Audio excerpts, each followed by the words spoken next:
Welcome back to a Thirsty Thursday conversation with Noah and Blake. I'm Blake. He's Noah. Noah, what are we drinking tonight?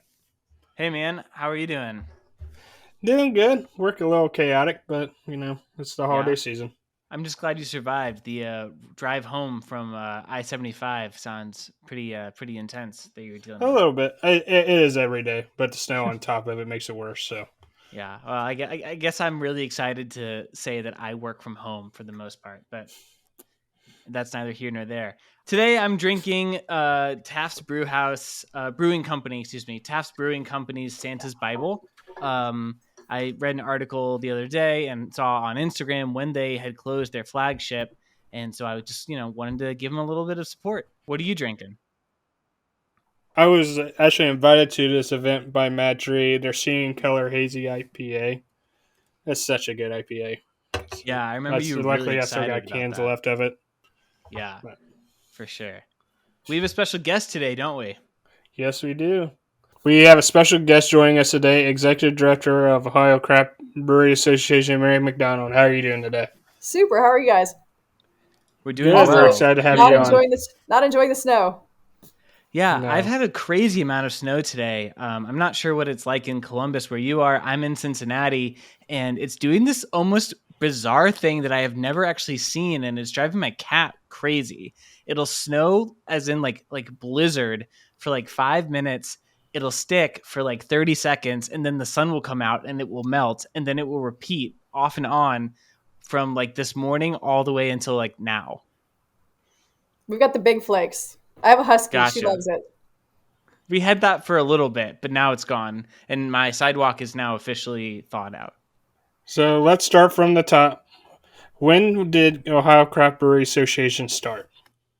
So the OCBA started in like the end of 2007, beginning of 2008, and it was originally the Ohio Association of it was like the Association of Northern Ohio Brewers. And then they gathered some people from Columbus with them and then Cincinnati, and they became the Ohio Craft Brewers Association. And I think they officially became a nonprofit in 2008. But before that, there was NOCBA, the Northern Ohio Craft Brewers Association, something like that. Some acronym for the Northern Ohio Craft Brewers. And what And was then the point? Oh, I'm sorry. Maybe you're going to answer this. I apologize. What was the point of you starting this? Like, were you guys like hoping to do as much as you're doing, or was it more or less just? So I came in September of 2013. So the original Craft Brewers Association, once in a while they'd have a lobbyist who would work for them on and off, and they created the Winter Warmer Fest. I think we're on something like 17 years. I'd have to check that, but like I've done 10 of those years.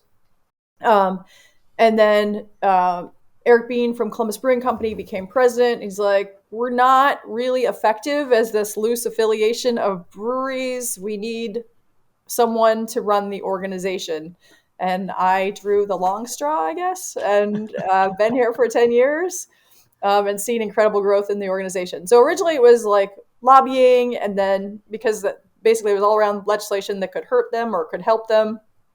And we do obviously a lot of that today. And we also do a lot of promotion and education and just sort of bringing the craft brewing community together because we're a very collaborative and creative industry, and we want them all to try to help each other like they have historically. And how does that? How do craft breweries join? So like, is it an automatic thing if you're a craft beer maker? I mean, I'm sure you have to register, of course, You have to, but like, you what's go on that? ohiocraftbeer.org under membership, and you pick the brewery one, and then there's a form, and you fill out the form, and then we go, hey, pay this Okay. nominal fee, and you can be a member of the Ohio Craft Brewers Association. Gotcha. Cool. So how many breweries do you think you represent, or are maybe represents the wrong word, but how many Ooh, are in your this is group a association? great question. So there are, as the last time I checked, 433 breweries in Ohio because we've had half a dozen open in the last month or so, and then about 79% of those are members of our organization. 341 are members of my organization. Is there a reason why people don't join? Because I obviously would think joining you guys is a great benefit. You would have to ask them. Yeah. Yeah. I mean, I'm sure, yes, because there's usually about a 75 to 100 brewery gap who are not members. And some of them just aren't joiners. There's a lot of wineries that also hold a brewery license in Ohio. So I don't know whether they're less inclined because they feel like they're getting their needs met by another organization. But we certainly go out there and try to meet everybody and tell them what we do and invite them to join the organization. We do a lot of marketing. We've got the Ohio on Tap Passport app that's got like 44,000 people who are active users on it. We do the Ohio on Tap magazine, which actually came before the app. That is an annual publication that's like has the beer trails in it, and then usually has some good articles that vary every year, and like a fun recipe from one of our brewery kitchens. And then our website gets a lot of hits. Each of our brewery members has a page of their own on our website. And then we've got a blog that Justin writes twice a week. And then our job board has become like the second most visited page because, people who want to work in this industry, we post jobs that are available and people flock to that page. That's awesome. As a proud Ohio on Tap user, I love it. Awesome. How many stamps you got? You on the leaderboard? I'm at 202. I'm at 202, but the sad part is I expire in January. So that's rough. I'm only at like 70 some because mine expired back in May. And yes, it happens. See, it even happens to me. Yeah. What does that mean? It expires. So you have 3 years to collect as many points as possible, and then it rolls over. So your stamps don't go away. Like it's still, but you have to start all over in terms of progressing towards the next prize or being on the leaderboard anymore. Gotcha. Which I love that Dayton, Ohio has taken your little idea and made a book out of it. Called the Dayton Ale Passport. So it's nice. I think Columbus Ale Trail might be the original. Cleveland has one. Dayton has one. They're good. Having a good regional trail is always helpful for the breweries. And we love it. We usually advertise in most of the ale trails, like, you want a double dip? That's fine. Like, you get their stamp, get our stamp. The more the merrier. You talked a little bit about some of the progress that you've seen in your position with the Craft Beer Association. I mean, we went on a site and saw that you have a lot of things worth bragging about. You've expanded the growth of, I'm sorry, not you guys, but Ohio has expanded the growth of beer sales, and with Ohio being the 5th in production, they're 6th in beer production, and they have the 8th most breweries per capita, which is really, really impressive. Perhaps the most significant number that Blake and I were sort of very impressed by was that in 2022, the state of Ohio has created more than $1 billion worth of economic impact for the state, and there are 12,000 jobs. Yeah. So and those are Ohio craft breweries directly. So yes. That's, I mean, first of all, that's so cool, right? That, like, I mean, as I am an adoptive person of Ohio. I grew up in St. Louis, Missouri, but I've lived here for about a decade. And so that really means a lot to me, at least, that one of the hobbies that I have is really helping support the overall economy. Yeah, absolutely. But talk to us a little bit about how Ohio is how we punch so far above our weight class. Yeah. Thank you for finishing my sentence. That was exactly what I was wanting to hear. So, okay, I started in September of 2013 as the first director of the OCBA. In July of 2013, the Ohio State House passed a bill that created the A1C license, and that's the craft brewing license. Prior to that, everyone had an A license, regardless of whether you were Miller Coors down in Trenton, Molson Coors now, or AB InBev up in Worthington, you brewed on an A license. And then Columbus Brewing Company brewed on an A license, Barley's brewed on an A license, everybody was on an A license. They created the A1C for craft designation in 2013. That did a couple things. It lowered the price of the license. It used to be $4,000. Now it's $1,000 for your A1C license. It enables you to have a tap room on premise where if you're just serving the beer brewed on premise, it doesn't cost anymore. It used to cost an additional $4,000 to get the brew pub license. So that's included. And then it enables them to self-distribute up to 1 million barrels of beer on their own. And so those three things like really help people to build their brewing business, right? Because you're your most successful, you're probably your best salesperson. You understand what you're doing and why you're doing it and how the beer tastes and all those nuances and why you named it that thing. And so you can do that on a small scale out of your tap room, and then lots of people have grown to distribute and move on. So just the total basis in Ohio, the legislative basis for craft brewing and craft breweries started in basically 2013, and that's well, again, that's when I think the whole nation, I think at the time there were probably about 2,000 breweries, and now there's 9,500 breweries in the U.S. And just the strong legislative base we have here definitely supports the growth of craft breweries, right? And that's why there's like dozens in every city, and then there's one in most small towns across Ohio because they help revitalize downtowns. They take over old buildings, they're community gathering places, and so I think that just sort of supported the whole growth that was happening nationwide, but it happened particularly strongly in Ohio because they changed the way that breweries were licensed and how they could operate. Now, during the pandemic, obviously, so many companies, especially breweries, we spoke with many on our the Brewery Explorer podcast. They really had to get creative to stay, afloat. Third Eye had to go like directly into production, like as soon as they opened. There was a aluminum shortage because everybody wanted to put everything into cans, right? Because you right, can only come yeah, fill so many growlers, but if I can put that into a can, I can sell it so much easier. I can get it to the corner store. I can deliver it on a truck. Yeah, we had people putting beer. I think it was Noble Beast putting beer in like mason jars because there was they couldn't find any other containers, and so like mason jars they got at Michael's, and we're filling those and selling those to keep beer going out the door. There was lots of home delivery. Wolfswitch was driving like back up to Cleveland's, right? Lots of oh people wow, were doing like regional stops. Like, hey, yeah, buy your beer online, and we're going to be here and deliver it, right? So yeah, they yeah, got super creative. yeah. Yeah, I Well, went did to you? Alomatic in Huber Heights like every Friday when I got off work because they just got off the ground, and that happened to them. I was like, God, because they make such good beer over there, so just wanted to keep supporting them out. It was a tough 18 months or so, and I mean we're still feeling some of the aftershocks of that. Selling tickets to events is still hard. Getting people to come out can still be hard, right? But it was a good impetus for lots of legislation changes, right?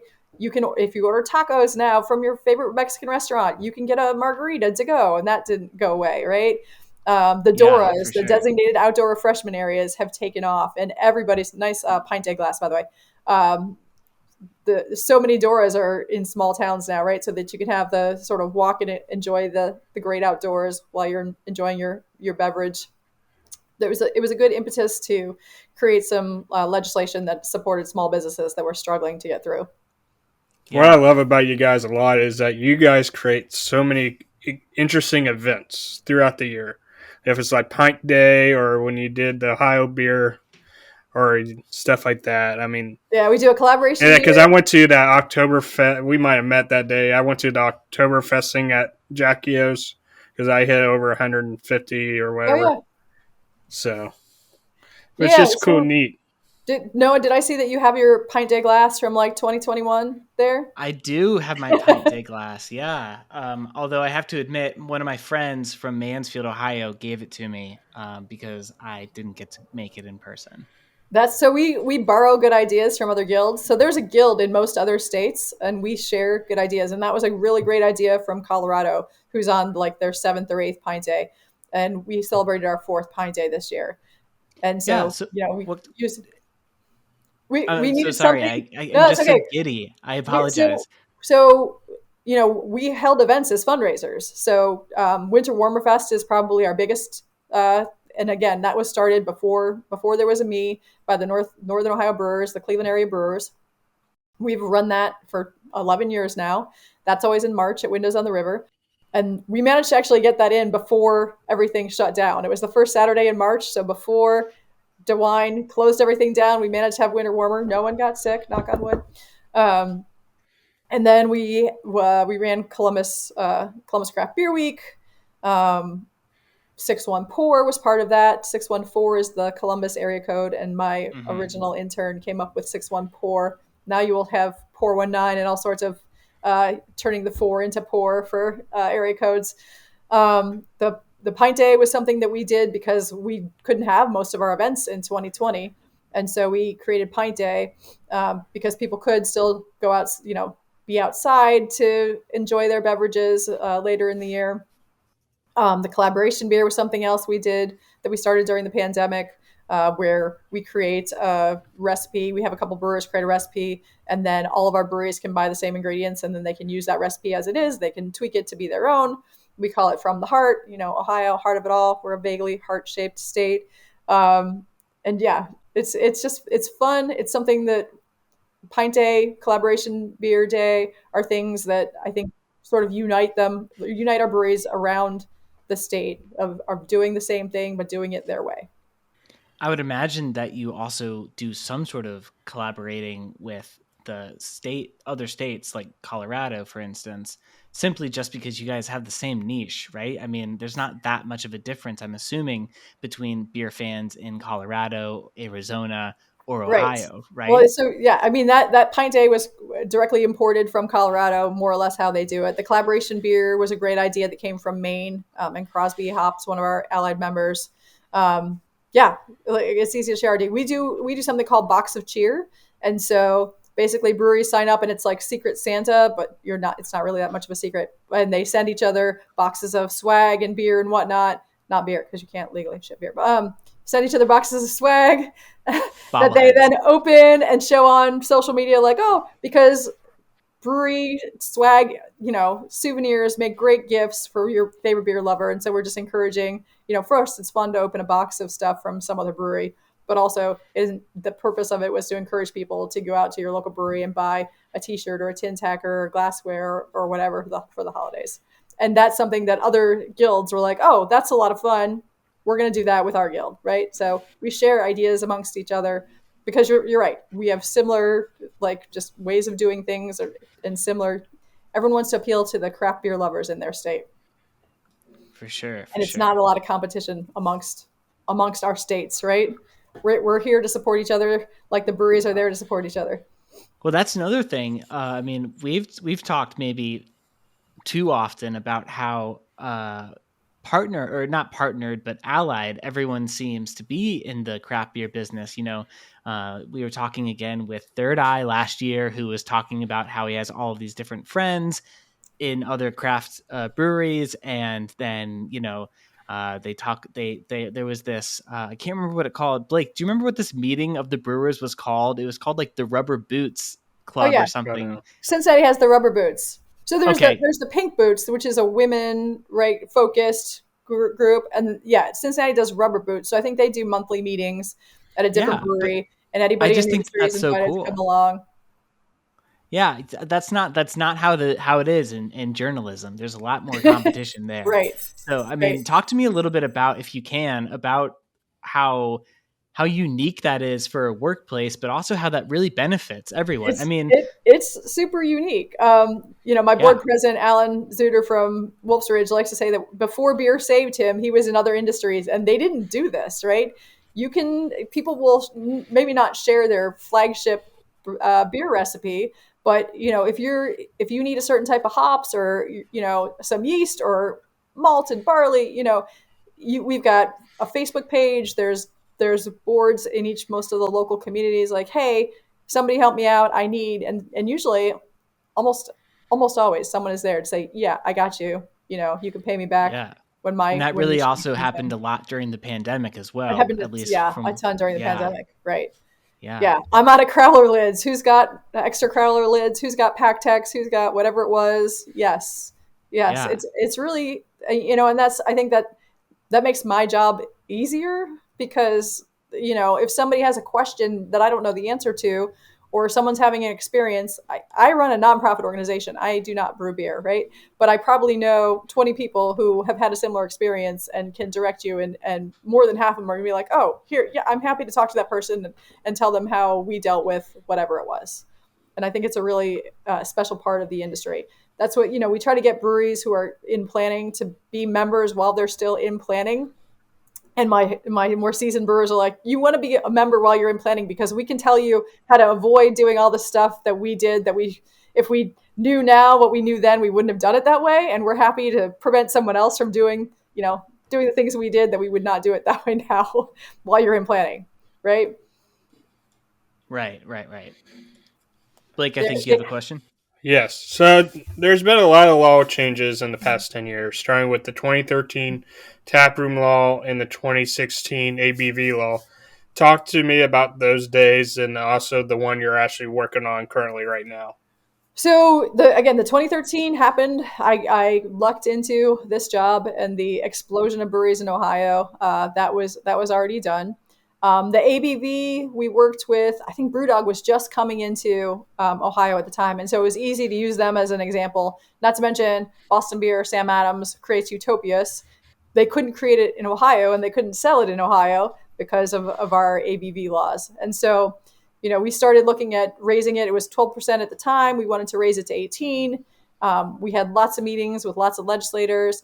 And ultimately, what came down to the Senate president at the time saying, I don't want to have this conversation again in 5 years when you guys want to make it 20%. We're just going to take it away. Because it's not like you can only boost an ABV so high before you, in a beer with the yeast before you're distilling it, which you can't do to a beer legally and still have it be a beer. So, right. And then during the pandemic, we worked with the Ohio Restaurant Association and the Ohio Licensed Beverages to get some of the things we talked about earlier, beer beverages to go and helping make Doras easier, getting Sunday sales to be easier because in Ohio you need a separate license to sell wine and liquor on Sundays, which a lot of our breweries also have as an A1A, which is the brew pub license.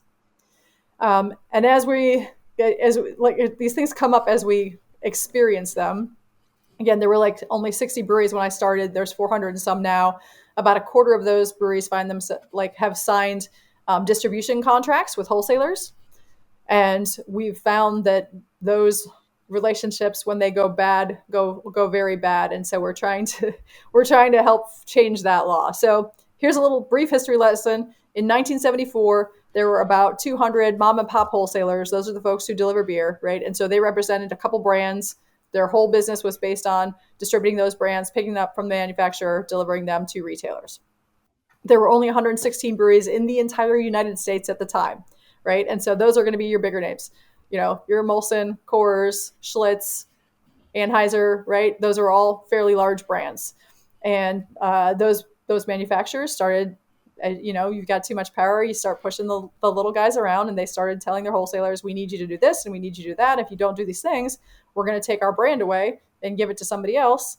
And that would pretty much put those people out of business. And so state by state, they went and passed franchise laws, which basically make a contract evergreen. It renews automatically annually unless you prove just cause, which requires a judge to say, yes, you have just cause to leave that relationship, or if there's a change of ownership at either the manufacturer or the wholesaler level. Well, 50 years later, again, there were 0 craft breweries in Ohio at the time. There were 0 craft breweries in the United States at the time. And now we have 9,500 and 433 in Ohio.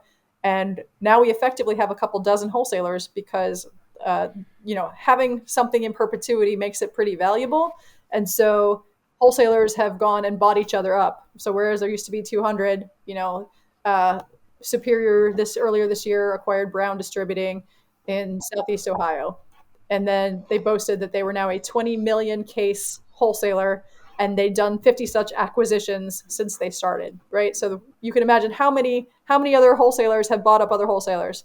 So when you have that's 20 million cases is 1.45 million barrels. And you looked at our economic impact study. We created 1.3 million barrels of beer, all of Ohio craft breweries, including Boston Beer, which is probably half that number, including Great Lakes and BrewDog and Rheingeist, right?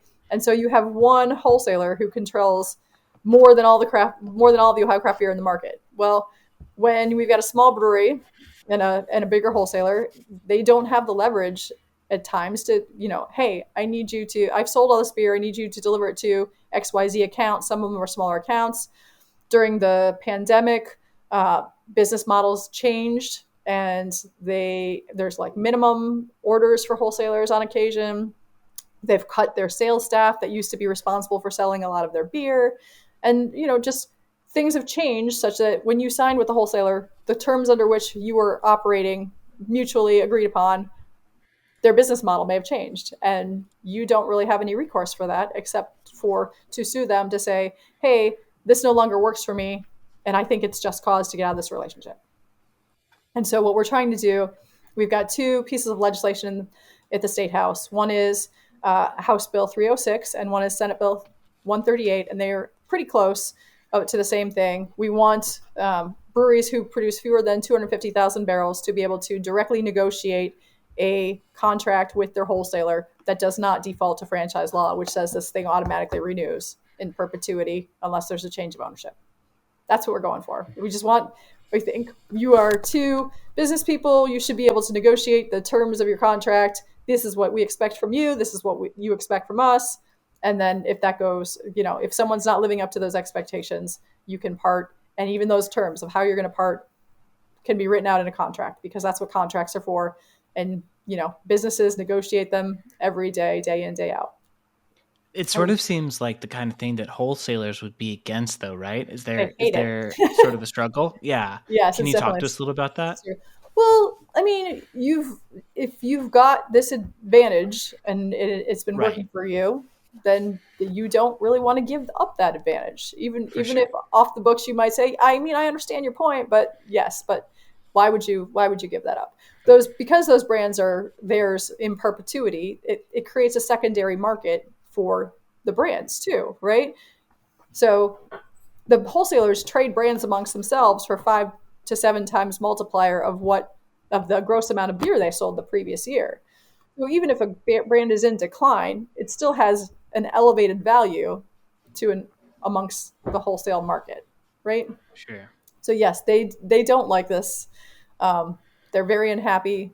They think that because of the changes in 2013, which they helped bring about, that we should be happy with the way things are. And we are until we have breweries that are experiencing extreme distress in the wholesale market because their wholesaler is not being a partner like they promised when they first signed that contract. And you don't even have to sign a contract. 90 days later, if you've let someone distribute your beer and you haven't in writing taken your brand back, 90 days later, they have that brand then. It's theirs. And the wholesaler is like, all you have to do is ask to get out. And sometimes that works. Sometimes your wholesaler go, you're right, it's not working, but they don't have to. And you're relying on their benevolence to actually let you go or come up with a price that's going to work for both of you. Sorry, no, I kept cutting you off. No, I felt bad as well. I apologize. But do you feel like this has a good chance, or is it going to be sort of like wait and see moment? It's going to be a struggle because, again, the wholesalers have been organized since 1935, when the Wholesale Beer and Wine Association was created.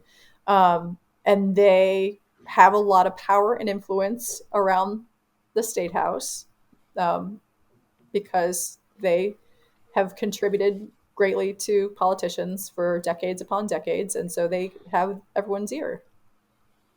We do not have that. Right? We've been effectively organized for 10 years, and we've been having these conversations for about 18 months about this law and how it's impacting our breweries. But what we do have is all of you and everyone listening to this podcast, because, again, there's a brewery in like 78 out of 88 counties in Ohio and all but one legislative district. And so if you lend your voices to this fight, we have voters that they don't necessarily have. OhioCraftBeer.org/freedom. You can enter your address. It'll tell you who your state senator and state legislator are. And then it'll send, you read the thing and it says, I support craft breweries. I think this law needs to be changed. And it'll send an email to your state senator and representative. Okay, you can help. Cool. Yeah, I didn't realize Join that was something the Brewers Freedom Alliance. Fill out the form. Definitely. Yeah. Blake? which I did. I did that at Oktoberfest. That was super Perfect. easy. Thank you. Yes. But when the law gets hopefully eventually changed, what will you see right away? Well, so you can't retroactively change a contract. So anyone who's already in a contract, those contracts are not going to be changed, right? So that's the contract you signed with your wholesaler. Ideally, it would be enforceable as it was written and not default to franchise law anymore. You might see more breweries who are of a size that they would consider signing with the wholesaler actually sign with the wholesaler if they can directly negotiate their own terms of their contract.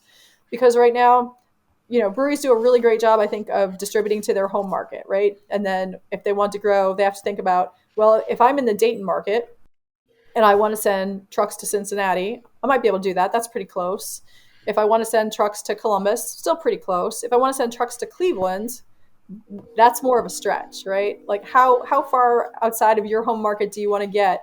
You've become a logistics company, right? To figure out like then where are all those kegs if I'm sending that kind of packaged product.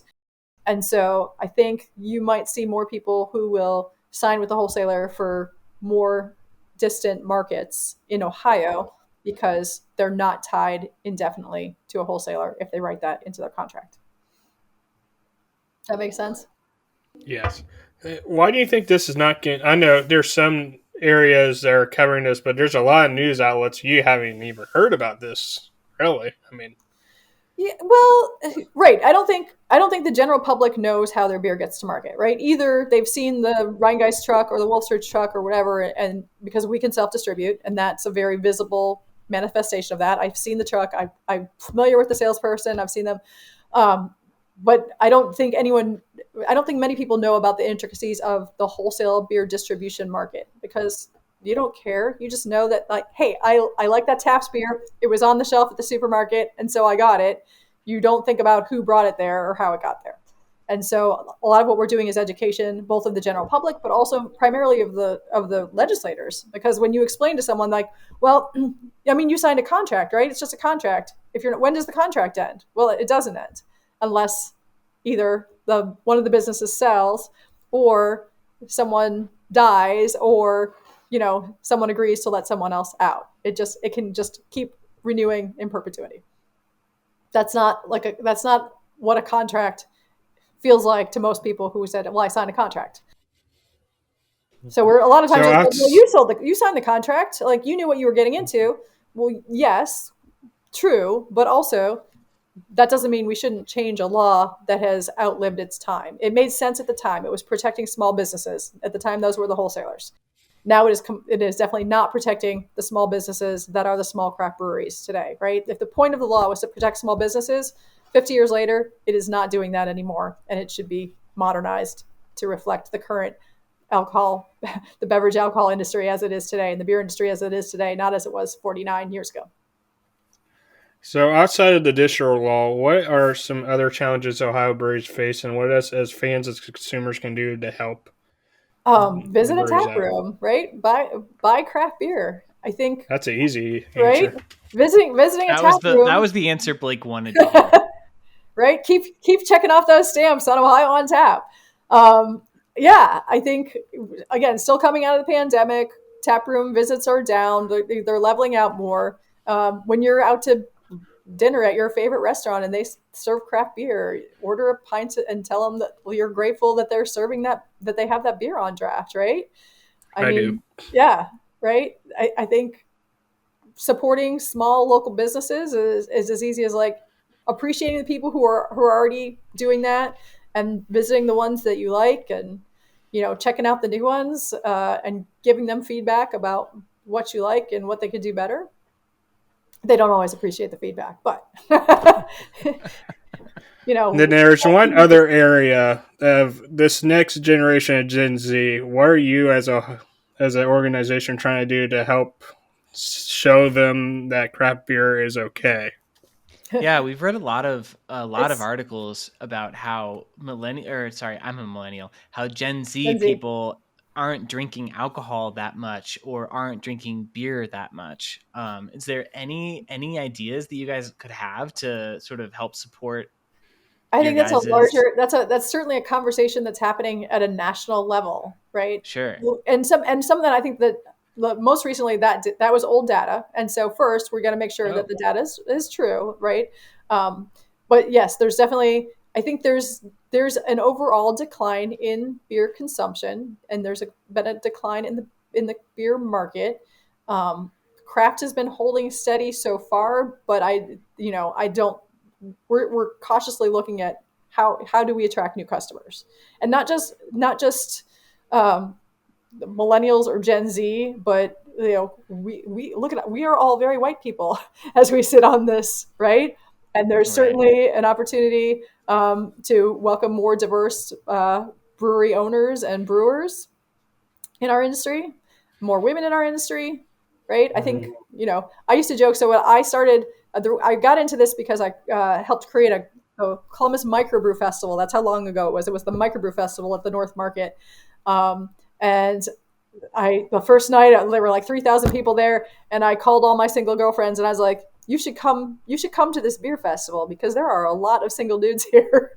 And I think now when you go to Beer Fest, there's a much broader diversity than there was in 2007 when I started that festival, and I like that and I appreciate that.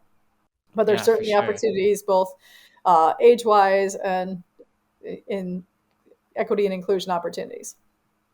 Yeah. Like I know we have a long ways to go, but for me, like Illumatic or Esoteric or Yeah, now Urban Artifact has a female and brewer. You're yep. starting to see that change in Ohio already. There are probably 4 times as many women brewers as there were when I started. I don't know that I could name one when I started, but yeah, Janet Homestead, Hannah at Urban Artifact, um, Hannah, Hannah Ferguson of Dope Ciders up in Youngstown. Yeah, there's a lot more women brewers, and you can usually track them on March 8th, which is International Women's Day, because there will be lots of collaboration, like women's collaboration beers, and we usually release them all on or around International Women's Day. We'll definitely have to keep an eye out on that one. Yeah, We're, for we're actually sure. going to have For an sure. International Women's Day. We're going to have it's called Eclipsing Stereotypes on April 7th, which is a Sunday, which is the day before the eclipse comes through Ohio on April 8th. At the Seventh Sun Brewery, we're gonna accumulate as many of the Women's Day collaboration beers as we can in one place, and have a sampling and a industry supportive. Anyone who wants to come support the women in the industry or wants to consider being a woman in the industry. That So sounds is like a this lot of event fun. free or is it open to the public or how's this going to There will work? be a ticket. I don't know the ticket price because again, it's in April, so I don't even know that we've determined the ticket price. But it will be open to the public in so much as there will be a tasting, sampling opportunity, so you can buy a ticket and come drink International Women's Day beers. Very Okay, cool. cool. Well, Mary, I'm out of beer, so I think our conversation should come to an Oh end, at no! least for another fridge run. But we just wanted to thank you so much for joining us today. We really, really appreciate it. And of course, we wish the Ohio Craft Beer Association the best in changing the laws to yours and the craft brewery's favor. Thank you so much. Yeah, Yes, thank you so much for joining us. I've been a huge fan of you guys, as you can see, and I love you got all. supporting Ohio craft beer. I imagine you also have the other flag. You got the second flag. This was my no. This is the first flag. Nice. I didn't reach 200 the last time, Oh well, so this time I was able to eclipse it. So that's a great flag. That's a better flag, anyways. It's a more mhm. inclusive flag. I Yeah. have a hat somewhere too, but I don't know where that went. So I've got the old school hat. These never went on the app. Mm. this has been a weekly installment of Thirsty Thursdays with Blake and Noah. Thank you so much for watching. We'll talk with you next year. Cheers.